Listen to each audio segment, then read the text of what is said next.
Assalamualaikum warahmatullahi wabarakatuh. Baiklah, sekarang kita akan belajar materi tentang gerak lurus beraturan atau biasa yang dikenal dengan GLB. Adapun tujuan pembelajaran dari materi gerak lurus beraturan ini dengan memahami, melihat, mendengar video yang diberikan guru, siswa mampu mengidentifikasi peristiwa gerak lurus dalam kehidupan sehari-hari, menjelaskan besaran-besaran fisika pada gerak lurus, menjelaskan konsep gerak lurus beraturan, menganalisis grafik hubungan besaran fisis pada gerak lurus beraturan, dan yang terakhir, menganalisis besaran fisis pada gerak lurus beraturan dalam menyelesaikan permasalahan. Sebelum kita masuk memahami apa konsep dari gerak lurus beraturan itu, tentunya kita harus memahami terlebih dahulu pengertian dari gerak itu tersendiri. Sekarang kita coba perhatikan, ada sebuah animasi mobil yang bergerak dari titik A ke titik B. Berdasarkan animasi tersebut, dapat kita simpulkan bahwa sebuah mobil itu berjalan atau berpindah dari titik A yang titik acuannya menuju titik B. Berarti dapat dipahami bahwa gerak itu adalah perubahan posisi suatu benda terhadap titik acuannya, di mana titik acuan yang tadi adalah A dan sehingga berubah ke titik yang lain yaitu titik B. Dalam gerak, materi ini sangat berhubungan dengan besaran vektor dan besaran skalar. Baiklah, untuk lebih jelasnya kita akan bahas besaran-besaran yang ada pada gerak sesuai dengan materi kita hari ini, itu tentang gerak lurus. Besaran yang pertama itu ada jarak dan perpindahan. Sekarang coba kita perhatikan, ada sebuah animasi di mana ada sebuah hewan yang berada pada titik A, kemudian hewan tersebut berjalan menuju titik B. Kemudian hewan tersebut berjalan lagi menuju titik C. Berdasarkan animasi tersebut, secara matematis dan definisi geraknya, jarak merupakan panjang AB tambah panjang BC. Sedangkan perpindahan itu panjang AC, yaitu perpindahan atau posisi awal ke posisi akhirnya, jarak terpendek yang ditempuhnya. Sehingga dapat diambil kesimpulan bahwa jarak itu adalah lintasan yang sesungguhnya yang ditempuh dalam waktu tertentu. Sedangkan perpindahan merupakan perubahan posisi suatu benda dalam waktu tertentu, atau bisa dikatakan posisi atau jarak terpendek dari titik awalnya ke titik akhir dari benda itu bergerak. Untuk lebih memahami tentang jarak dan perpindahan, silakan kita lihat contoh soal berikut ini. Pada soal, ada seorang siswa yang berjalan dengan lintasan PQR dalam waktu 10 sekon. Yang ditanyakan adalah tentukan jarak dan perpindahan siswa tersebut. Bisa juga kita lihat pada gambar, siswa berjalan dari P menuju Q, di mana jaraknya itu 6 meter, dan Q menuju R dengan jarak 8 meter. Berarti untuk jarak yang ditempuh dari siswa tersebut dari titik P menuju titik R, sesuai dengan pengertian jarak tadi yaitu lintasan keseluruhan, berarti PQ ditambah QR sama dengan 6 ditambah 8 sama dengan 14 meter. Berarti jarak yang ditempuh siswa adalah 14 meter. Selanjutnya perpindahan. Perpindahan sesuai dengan definisi tadi bisa juga dikatakan jarak terpendek dari titik awal ke titik akhir dari perpindahan benda tersebut, yaitu PR.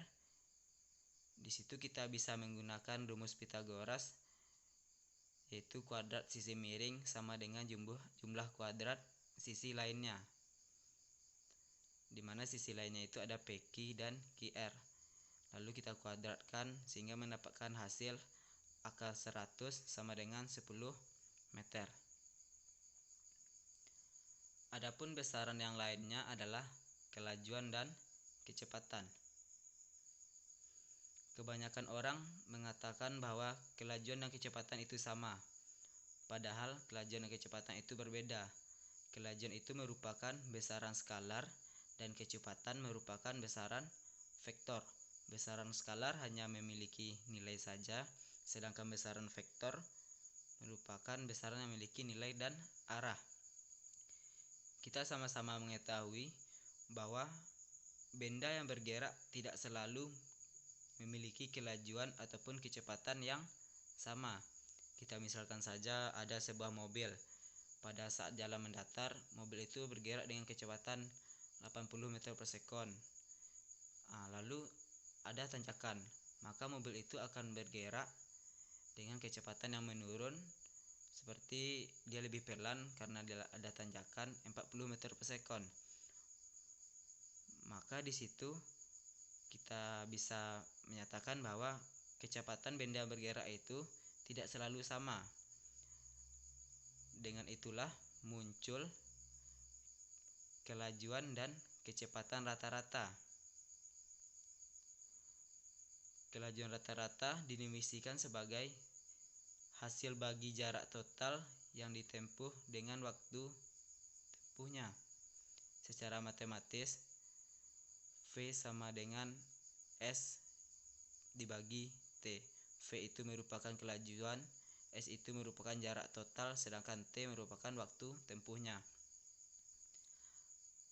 Adapun kecepatan rata-rata merupakan hasil bagi antara perpindahan dan selang waktu tempuhnya. Secara matematis, V sama dengan delta X per delta T. Delta X berarti X2 dikurang X1 dibagi dengan delta T, T2 dikurang T1. Delta X ini sama dengan jarak ataupun delta S juga boleh, karena definisinya tetap sama dengan jarak tempuh. Untuk lebih jelasnya kita perhatikan contoh soal di halaman ini. Ada seorang anak yang bergerak dari titik awalnya A menuju B, terus sampai ke titik C dan sampai ke titik D dalam waktu 100 sekon. Maka kelajuan rata-rata dari seorang anak tersebut adalah total jarak tempuh dibagi waktunya. Jarak tempuhnya dari A menuju D berarti 200 ditambah 100 ditambah 200. Lalu dibagi dengan waktunya. Tadi dikatakan bahwa waktunya 1 sekon. Berarti kelajuan rata-ratanya sama dengan 5 meter per sekon. Sedangkan untuk kecepatan rata-ratanya, rumusnya itu perpindahan dibagi selang waktu. Tadi setelah dijelaskan bahwa perpindahan itu adalah perubahan atau jarak terpendek yang diperoleh dari titik awal ke titik akhirnya. Di gambar kita lihat jarak terpendeknya itu adalah AD. Berarti perpindahannya sama dengan sisi BC 100 meter dibagi dengan selang waktunya tadi 100 sekon. 100 meter dibagi 100 sama dengan 1 meter per sekon. Arah dari A ke D. Kenapa di sini ada arahnya? Karena kecepatan termasuk besaran vektor yang memiliki nilai dan arah. Selanjutnya juga ada kecepatan sesaat. Kecepatan sesaat didapatkan dari kecepatan rata-rata benda untuk selang waktu mendekati nol. Maksudnya gini, kecepatan sesaat ini misalnya ada sebuah mobil yang bergerak. Kita akan menghitung kecepatan mobil tersebut saat waktu T. Waktu T ini misalnya mobil itu bergerak, kita akan menghitung saat waktu 1 detik, saat waktu 2 detik, berapa nilai kecepatannya. 1 detik dan 2 detik itu kan mendekati 0, otomatis nilai waktunya itu kecil. Itulah yang dinamakan dengan kecepatan sesaat.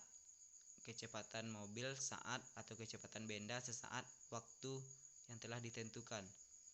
Secara matematis, kecepatan sesaat V sama dengan limit delta T mendekati 0 delta X per delta T, atau sama dengan dx per dt.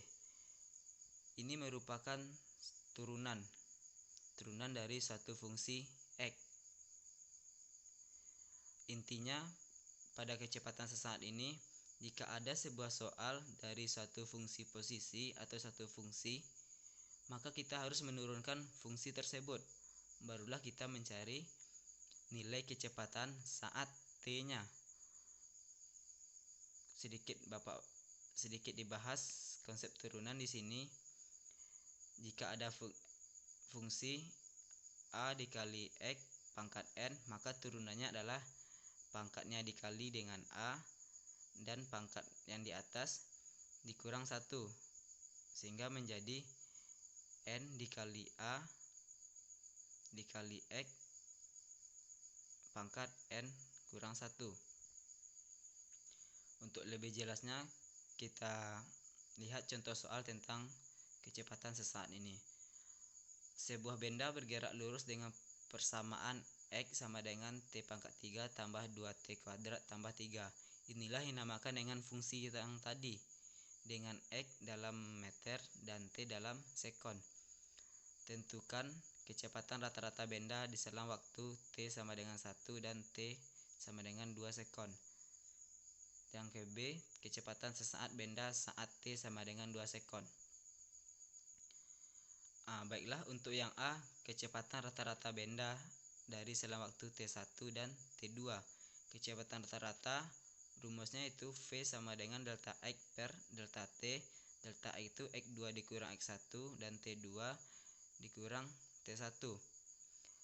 Untuk X1 nya kita misalkan saat T sama dengan 1 sekon. Lalu kita masukkan ke fungsi X, di mana fungsi X tadi T pangkat 3 tambah 2T kuadrat tambah 3. Lalu kita masukkan nilai T nya sama dengan 1. Maka 1 pangkat 3 tambah 2 kali 1 pangkat 2 tambah 3. Maka X1 nya bernilai 6 meter. Untuk X2 nya saat T sama dengan 2 sekon.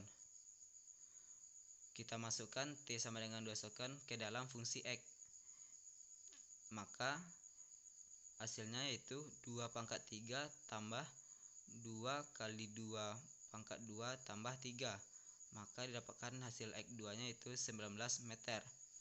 Jadi langsung bisa kita cari kecepatan rata-ratanya. X2 dikurang X1 dibagi T2 dikurang T1. X2 nya itu 19 dikurang 16 dibagi T2 dikurang T1. T2 nya itu ada 2 sekon dan T1 nya 1 sekon, sehingga kecepatan rata-ratanya 13 meter per sekon. Begitulah untuk mencari kecepatan rata-rata. Sedangkan untuk kecepatan sesaat benda saat T sama dengan 2 sekon. Tadi sudah dijelaskan, jika kecepatan sesaat itu maka kita harus menurunkan suatu fungsi tersebut,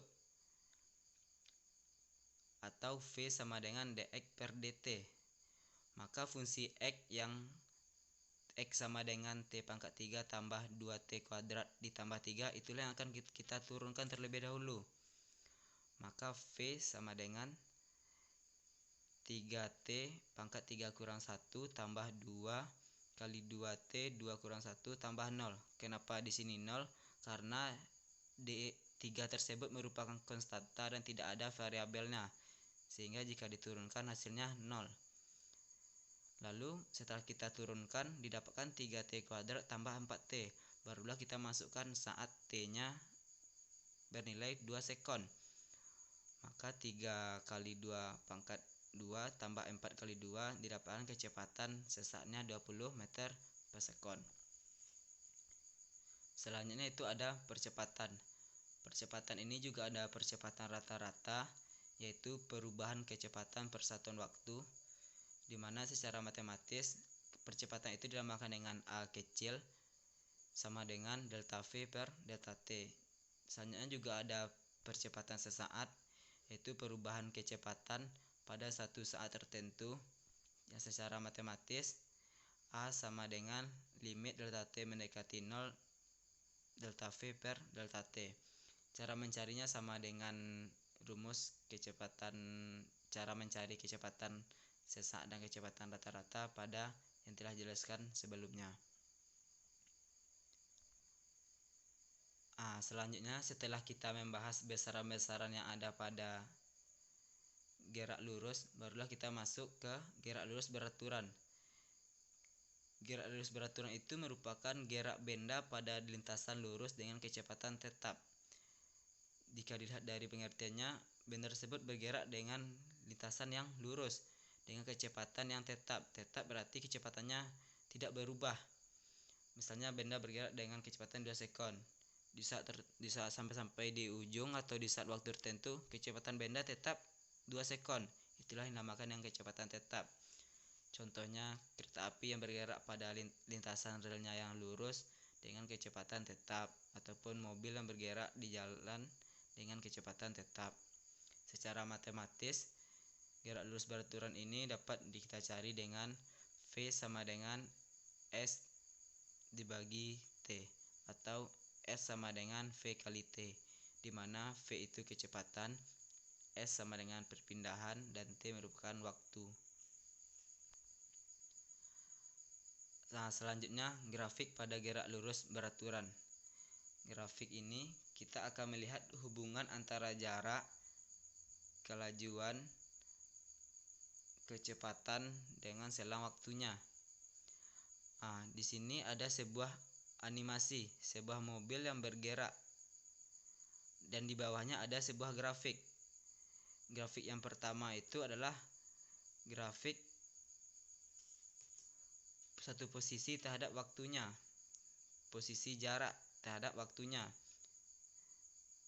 Pada grafik yang pertama itu bisa kita lihat jika jaraknya semakin besar, otomatis nilai kecepatannya juga semakin naik. Dan kita lihat pada grafik yang di tengah, itu grafik kecepatan dengan waktu. Karena ini gerak lurus beraturan, tadi juga sudah dijelaskan, dia itu bergerak dengan kecepatan yang tetap. Di situ terdapat garis merah yang mendatar. Itu menandakan kecepatannya adalah tetap, tidak berubah. Saat waktunya itu 0 sampai dengan waktunya 15, kecepatannya tetap mendatar, tidak berubah. Dan grafik yang ketiga itu garis merahnya berada di titik 0. Itu merupakan grafik percepatan terhadap waktu. Karena kecepatannya itu tetap, otomatis percepatannya atau A-nya bernilai 0.